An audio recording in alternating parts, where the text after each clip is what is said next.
नमस्कार मित्रों। फलित ज्योतिष की श्रृंखला में आज जो हम पढ़ने वाले हैं, जैसा कि आप जानते ही हैं कि हम लोग जिस पुस्तक का अध्ययन कर रहे हैं उसका नाम है त्रिफला ज्योतिष बुक। और इस पुस्तक में हमने अप्रोक्सीमेट 36 पेजेस को स्टडी कर लिया है। तो आज हम इसके देखिए 36 नंबर पेज पर आज हम आगे पढ़ते हैं। 36 पेज भी पढ़ लिया था। इवन 37 को हम देखते हैं। 38 37 पेजेस तक हमने यहां तक स्टडी कर चुके हैं। अब 38 पेज पे सेकंड पैराग्राफ हम ध्यान देंगे। ये पैराग्राफ कहता है कि तृतीय और अष्टम आयु के भाव हैं।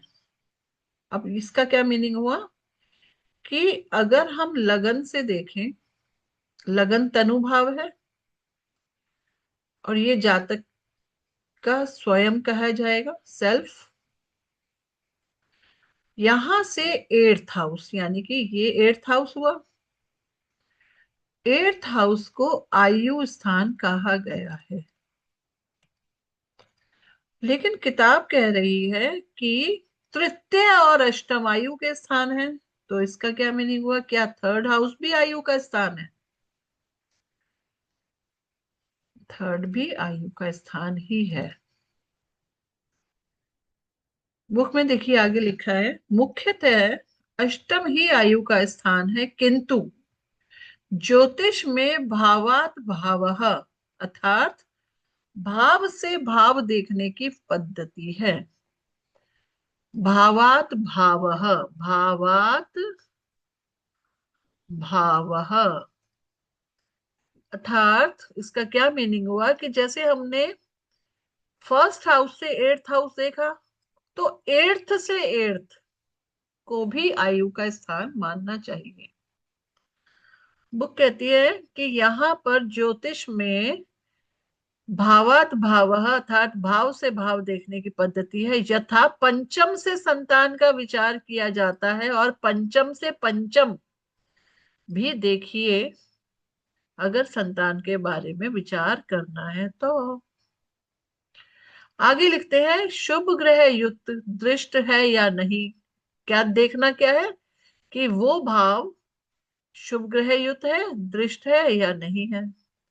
लाभ का विचार करना है तो लाभात लाभ, यानी कि एकादश से एकादश का विचार कीजिए।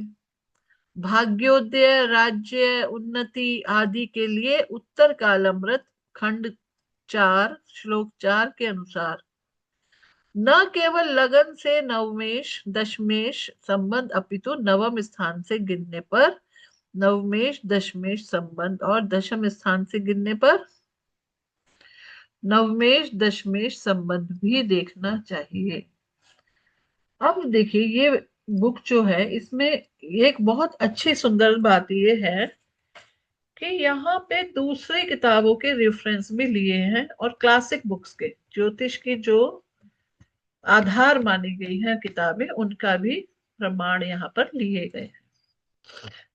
तो यहाँ पर एक बुक का नाम दिया है जिसका नाम है उत्तर कालामृत। उत्तर कालामृत के खंड संख्या 4 और श्लोक संख्या 4 में क्या लिखा है ये बताया गया है कि केवल लगन से नवमेश या दशमेश का संबंध ना देखो,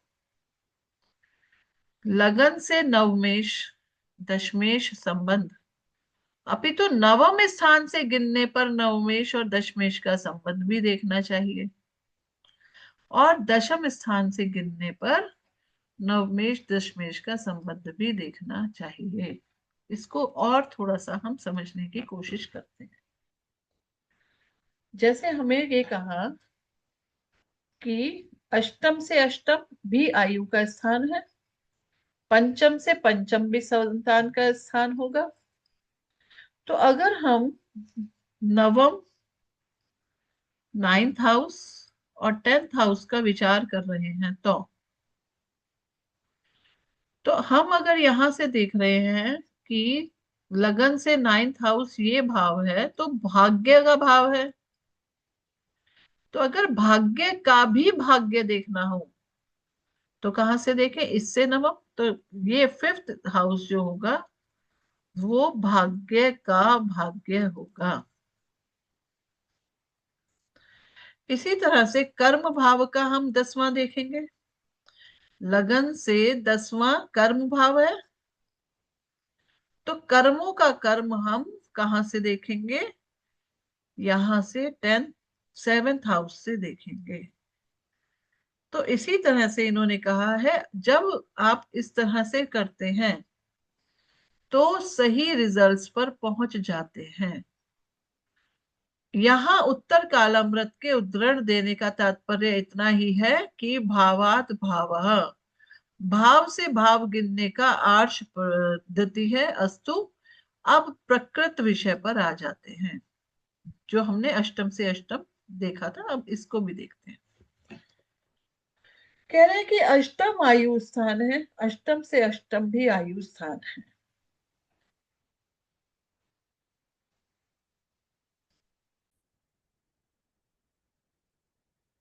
अष्टम आयु स्थान है, अष्टम से अष्टम भी आयु स्थान है। आयु का व्यय ही मृत्यु है। इस कारण अष्टम का व्यय स्थान सप्तम है और द्वितीय का व्यय स्थान द्वितीय मारक स्थान कहे गए हैं। देखिए, अगर हम इसी बात को इस चार्ट पर समझने की कोशिश करें तो यहां यह समझाया गया है कि हमें ये पता है कि जो सेकंड हाउस है वो मारक स्थान होता है। इसी तरह से 7th हाउस भी मारक स्थान होता है। तो सेकंड हाउस मारक स्थान क्यों है? इसी तरह से 7th हाउस मारक स्थान क्यों है? हमें ये बताया पता है कि 8th हाउस आयु का स्थान है और 7th हाउस 8th हाउस से 12th हो जाने के कारण उसका व्यय हो गया। किसका व्यय हो गया? आयु का व्यय होता है।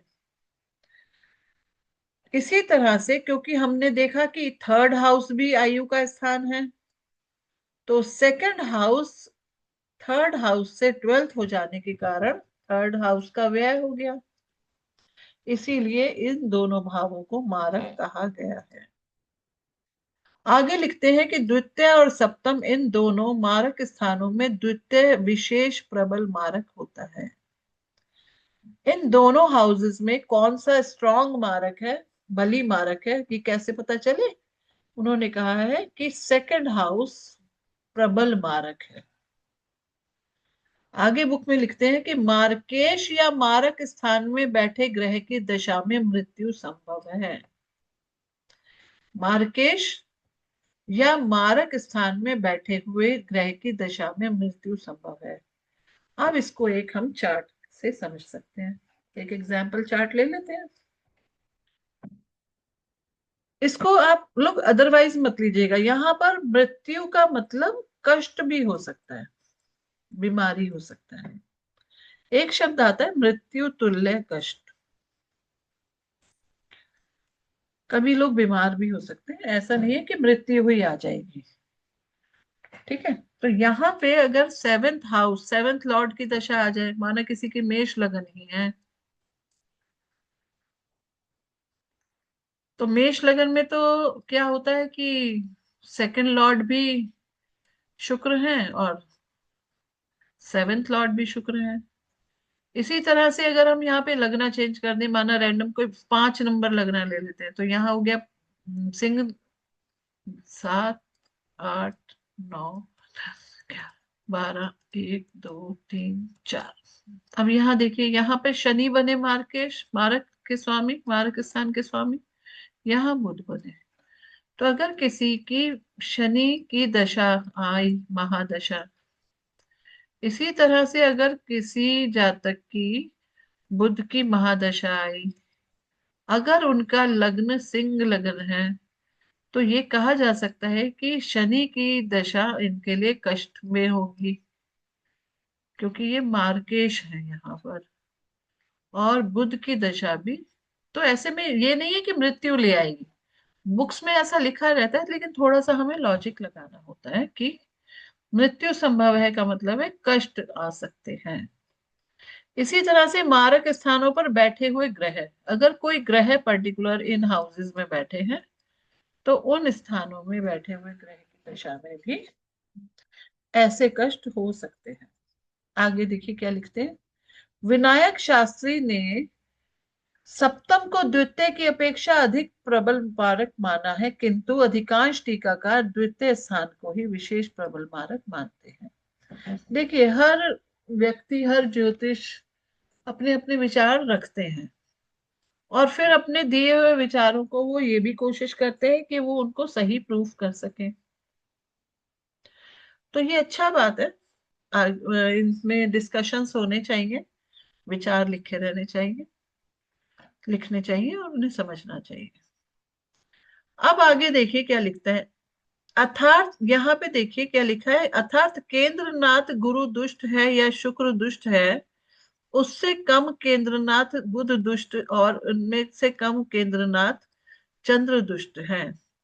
सामान्यतः टीकाकार यही अर्थ करते हैं कि कभी भी केंद्र के स्वामी होने से वह चारों शुभ ग्रह दुष्ट हो जाते हैं, परंतु इस अर्थ में स्वाभाविक शंका यह है कि यदि सभी शुभ ग्रह केंद्रों में से किसी से के एक के स्वामी हो जाने से दुष्ट हो जाते हैं, तो लग्नेश को की जो इतनी प्रशंसा की गई है वह परम पाप स्थान अष्टम का स्वामी होने पर भी शुभ ही रहता है।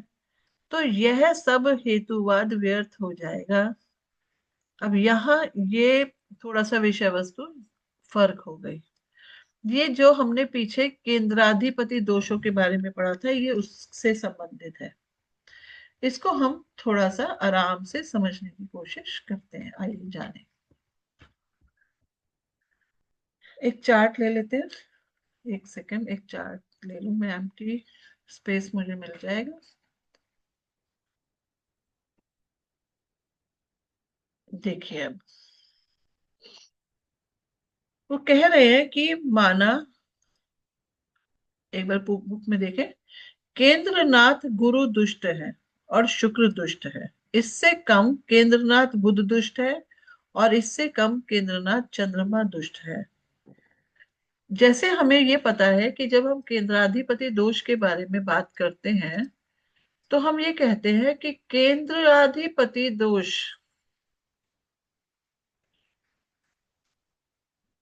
जब किसी एक ही ग्रह को, किसी एक शुभ ग्रह को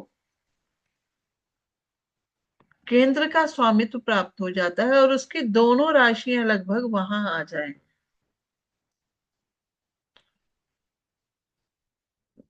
जैसे गुरु और बुध के केस में तो ऐसा पॉसिबल है ना कि गुरु की दोनों राशियां वहां आ जाएं और बुध की भी दोनों राशियां आ जाएं केंद्र में ही। लेकिन शुक्र के केस में ऐसा पॉसिबल नहीं है कि दूसरी राशि आ जाए, और चंद्रमा के पास तो केवल एक ही राशि है। तो कहा गया है कि गुरु, बुध, शुक्र और चंद्रमा जो बहुत शुभ ग्रह हैं, अगर उनको केंद्र का स्वामित्व मिलता है, केंद्र स्थानों का स्वामित्व मिलता है, तो वो अपनी शुभता को खोते हैं। लेकिन अशुभ हो जाते हैं ऐसा तो नहीं लिखा ना, वो अपनी शुभता को थोड़ा खो बैठते हैं, लेकिन अशुभ हो जाते हैं ऐसा नहीं लिखा है। लेकिन यहाँ लाइनों में साफ साफ लिखा है कि वो थोड़े दुष्ट हो जाते हैं, दुष्ट शब्द यूज किया गया है। फिर कह रहे हैं कि अगर ऐसी ही बात है, तो फिर लगन की जो इतनी तारीफ की गई है कि ये त्रिकोणपति भी है और ये केंद्रों का स्वामी भी है, त्रिकोण का भी है स्थान, तो इसकी तारीफ की गई है, तो क्या कहना चाहिए। अब ये कह रहे हैं कि एक और बात है कि लग्नेश अगर अष्टमेश भी है तो उसको दोष नहीं लगता, जैसे मेष लगन में, यहाँ पर मेष लगन में मंगल ही लगन लॉर्ड है और एट्थ लॉर्ड भी है, तो मंगल को अष्टमेश होने का दोष नहीं लगेगा। ये वाली बातें भी उठती हैं। तो फिर क्या कहा जाए? तो कहते हैं यहां पर इसके बारे में क्या कहा गया है। हमें श्री राम यतन जी ओझा का मत विशेष संगत प्रतीत होता है। अब यहाँ पे एक मत दिया गया है, कौन से ज्योतिषाचार्य का? श्री राम यतन जी। वो कहते हैं कि बृहस्पति, शुक्र, बुध या चंद्रमा सप्तम के मालिक हो तो बृहस्पति सबसे अधिक मारक, शुक्र उससे कम मारक, बुध उससे कम, और सप्तमेश यदि चंद्रमा हो तो सबसे कम मारक होता है। ओझा जी ने ये कहा कि ये समझना चाहिए कि माना यहाँ पर 9 नंबर राशि है और यहाँ पर 12 नंबर राशि आएगी, तो देखिए 9, 10, 11, 12। ऐसे में गुरु क्या हुए?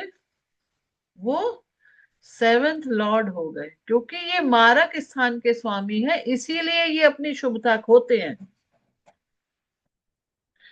देखिए आगे क्या कहते हैं कि अगर शुक्र की राशि यहाँ पर हो, माना यहाँ पर कोई 2 नंबर राशि आ जाए, या यहाँ पर 7 नंबर राशि आ जाए, या यहीं पर 9 नंबर राशि आ जाए, या यहीं पर चंद्रमा की राशि आ जाए, या यहाँ पर बुध की राशियां आ जाए, तो ऐसे केस में उनको लगन का स्वामित्व नहीं मिलेगा। ठीक है। तो कहते हैं कि ऐसे में ये मानना चाहिए कि अगर वो सप्तम का स्वामी भी है तभी वो, क्योंकि मारक भी हो जाता है, इसीलिए केंद्राधिपति दोष लगता है। तो ओवरऑल ये समझाने की कोशिश कर रहे हैं कि अगर माना किसी लग्न में केंद्र और यहां पर बात आ गई, जैसे अगर हम एग्जाम्पल ले लें धनु में, धनु लग्न में हमने कहा 9 नंबर राशि, यहाँ 9, 10, 11 और 12। तो क्या इस स्थिति में केंद्राधिपति दोष लगेगा? यहाँ पर गुरु क्या है? लगन लॉर्ड है और फोर्थ लॉर्ड है। तो अगर कोई ग्रह लगन लॉर्ड भी है तब उसको केंद्राधिपति दोष नहीं लगेगा। वो दोष तब लगेगा जब वो ग्रह सप्तम भाव का स्वामी है। आशा है ये सारी बातें आपको समझ आई होंगी। इसको आप प्रैक्टिस करिए और ये पता लगाइए कि कौन कौन से लग्नों में ऐसा हो सकता है। अब एक और एग्जांपल हम लोग खुद ले लेते हैं, जैसे कन्या लगन ले लें तो 6, 7, 8, 9, 10, 11, 12, 1, 2, 3, 4, 5। यहाँ पर लगन लॉर्ड कौन है? बुध है, और 10th लॉर्ड भी है ये बुध। तो क्या बुध को केंद्राधिपति दोष लगेगा? नहीं। क्यों नहीं लगेगा? क्योंकि ये लगन लॉर्ड है। लेकिन इसमें बृहस्पति को देखिए, बृहस्पति की लॉर्डशिप को पहचाने तो फोर्थ लॉर्ड और सेवेंथ लॉर्ड बृहस्पति है। तो यहां बृहस्पति को केंद्राधिपति दोष लगेगा क्योंकि वो मारक स्थान के स्वामी हैं।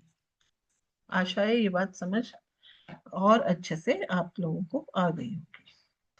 अगर यहीं पर 4 नंबर राशि इस घर में हो, यहां पर 7वें घर में, यानी कि चंद्रमा अगर सेवेंथ लॉर्ड बनते हैं तो कौन सा लगना बनेगा? 4, 5, 6, 7, 8, 9, 10 मकर लगन में।